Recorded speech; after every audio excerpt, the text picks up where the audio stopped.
আসসালামু আলাইকুম ওয়া রাহমাতুল্লাহি ওয়া বারাকাতুহু। সম্মানিত সুধী, আশা করি আলহামদুলিল্লাহ আপনারা ভালো আছেন। আমি কিছু সময়ের জন্য কিছুক্ষণের জন্য আপনাদের সঙ্গে থাকবো ইনশাআল্লাহ। যে বিষয়টা নিয়ে থাকবো সেটা হচ্ছে আল্লাহ তাআলার পবিত্র এসএম মোবারকের আমল সম্পর্কে। তো আজকে আমরা শুরুতে যে বিষয়টা নিয়ে সেটা হচ্ছে আল্লাহ তাআলার পবিত্র সুন্দর একটা এসএম, সেটা হচ্ছে প্রত্যেকটি এসএম খুব সুন্দর।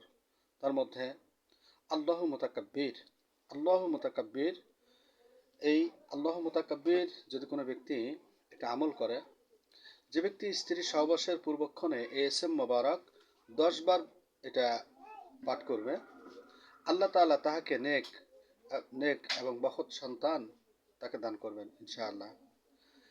এবং যে ব্যক্তি এই এসএম মোবারক নিদ্রায় ভীতিপূর্ণ স্বপ্ন দর্শনে ভয় পায়, এমন স্বপ্ন দেখে যে সে ঘুমের মধ্যে ভয় পাইতে থাকে, সে ওই ব্যক্তি ঘুমানোর আগে এই এসএম মোবারক অর্থাৎ আল্লাহ মুতাকাব্বির 21 বার পাঠ করবে ইনশাআল্লাহ।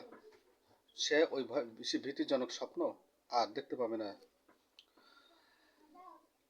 আল্লাহর আল্লাহ খলিক, আল্লাহ খলিক এই এসএম মোবারকের আমল। যে ব্যক্তি এই এসএম মোবারক দিবারাত্রি অগণিতবার সে পাঠ করতে থাকবে, আল্লাহ তাআলা তার জন্য একজন ফেরেশতা পয়দা করে দিবেন।